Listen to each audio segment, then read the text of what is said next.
Վերջին 9 ամիսների ընթացքում Լոռու մարզի ոստիկանության աշխատակիցների կողմից հայտնաբերվել է ապօրինի ծառահատման 46 դեպք, որոնցով հարուցվել է 9 քրեական գործ։ 2011 թվականի սեպտեմբերի 29-ին Լոռու մարզի դատախազություն ստացված տեղեկությունների հիման վրա Վանաձոր Ալավերդի ավտոմայրուղու հարևանությամբ գտնվող Զամառլուի կամուրջ կոչվող տարածքում Գուգարքի անտառտնտեսության Վահագնի անտառպետության 6-րդ պահաբաժնում ոստիկանության Գուգարքի բաժնի աշխատակիցների կողմից հայտնաբերվել է ապօրինի հատած 27 ծառերի կոճղեր, մեծ քանակությամբ տեղափոխման համար պատրաստված փայտանյութ եւ խոտերի մեջ թաքնված զիլ մակնիշի առանց պետհամարանիշի բեռնատար։ Անմիջապես դեպքի առթիվ իմ հանձնարարությամբ հարուցվել է քրեական գործ Հայաստանի Հանրապետության քրեական օրենսգրքի 296 հոդվածի 2-րդ մասի 3-րդ կետով։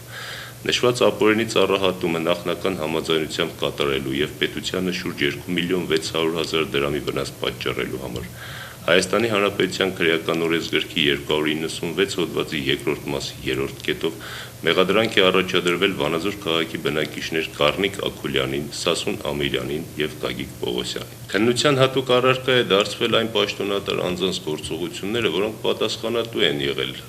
անտառների պահպանության, ապօրինի անտառահատումների դեմ պայքարի համար եւ տևական ժամանակ չտեսնելու են տվել նշված մեծածավալ անտառահատման դեպքը եւ միջոցներ չեն ձեռնարկել ժամանակին հանցագործությունը բացահայտելու եւ կանխելու ուղղությամբ։ Հայաստանի Հանրապետության գյուղատնտեսության եւ բնապահպանության նախարարություններում Գուգարքի անտառտնտեսությունում նշանակվել է մասնագիտական ստուգում, որոնց արդյունքները դեռևս չեն ստացվել։ Քրեական գործով նախաքննությունը շարունակվում է,